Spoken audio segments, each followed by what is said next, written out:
আসসালামু আলাইকুম, সবাইকে ধন্যবাদ এবং সালাম জানাচ্ছি। আবারও নিয়ে আসলাম আইএসওর second part, strategy how to achieve the mission. Mission achieve করার যে স্ট্র্যাটেজি, সেটাও আইএসওর একটা পার্ট। তো এখানে আমরা দেখব যে ভিশন কী জিনিস এবং মিশন কী জিনিস। ভিশন হলো একটা লং টার্ম অ্যাম্বিশন। যদি এটা আমরা উদাহরণস্বরূপ বলতে যাই, like our vision is zero defect product making. Zero defect product making হলো একটা ভিশন।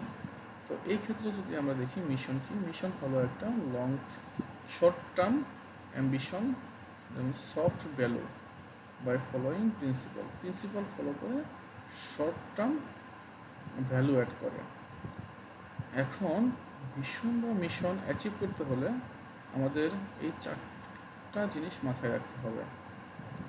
এই চারটা জিনিসের মধ্যে হলো কনসেপ্ট ফলো করে যদি কোনো মিশন অ্যাচিভ করা হয়, কনসেপ্টের উপরে মিশন অ্যাচিভমেন্ট ডিপেন্ড করে 10%।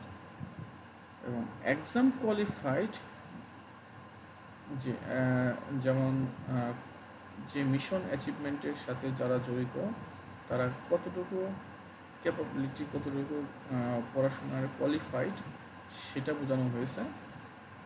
তো সেখানে যদি দেখি এক্সাম কোয়ালিফাইড এই ব্যক্তিদেরকে নিয়ে মিশন অ্যাচিভমেন্টের গেলে 20% ডিপেন্ড করে এদের উপরে। অ্যাড ভ্যালু টু সফট স্কিলের উপরে ডিপেন্ড করে 30%।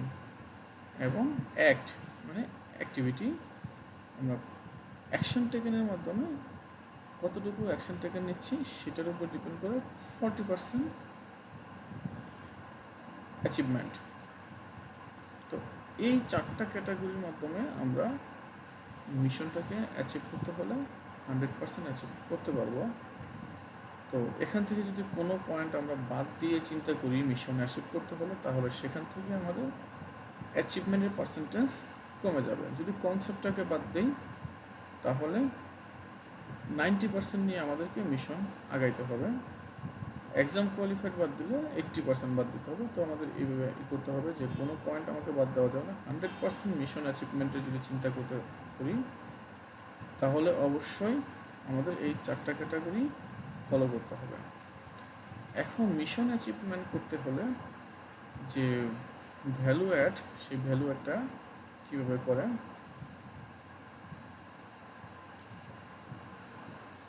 Add value to achieve the mission. Mission achieve করতে হলে দুইটা উপায় আছে, একটা আনইথিক্যাল ওয়ে আর একটা হলো ইথিক্যাল ওয়ে। আনইথিক্যাল ওয়েটা যদি বলি, এখানে এক্সাম্পল দেওয়া হয়েছে একটা, যেমন focusing on work don't provide the right facility. শুধু কাজের উপর ফোকাস দেওয়া হয়, এর সাথে জড়িত এমপ্লয়ীদের অধিকার বা সুযোগ সুবিধা নিয়ে চিন্তা করা হয় না। আর ইথিক্যাল ওয়ে হলো sharing the principal achieve the mission.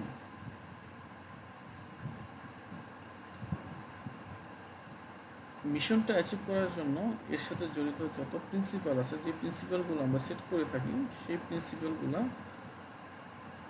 সকল এমপ্লয়ীদের সাথে শেয়ার করে, শেয়ারিংয়ের মাধ্যমে তাদের ফিডব্যাক নিয়ে যেই মিশন অ্যাচিভমেন্টের যাত্রা শুরু হয় বা কার্যক্রম শুরু হয়, সেটা হলো ইথিক্যাল ওয়ে।